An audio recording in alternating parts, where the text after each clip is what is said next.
अरे भाई साहब, काम काम, मेरा काम ही नहीं चल रहा है। ऑफिस वाले बोले तू घर बैठ, घर वाले बोले तू बाहर निकल।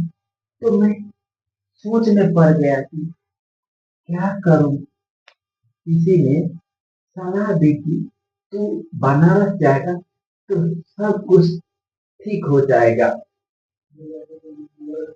बनारस गंगा किनारे में बैठा तो जिंदगी बहुत, और इसी नौकरी में मैं बहुत छोटा हूँ।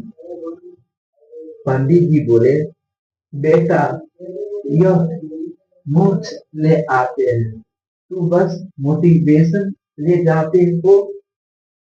और जब से मैं सोच लिया है कि अब क्या करूं, कॉमेडी करूं या ड्रामा, जम के करूंगा, वरना मैं सीधे हिमालय चला जाऊंगा।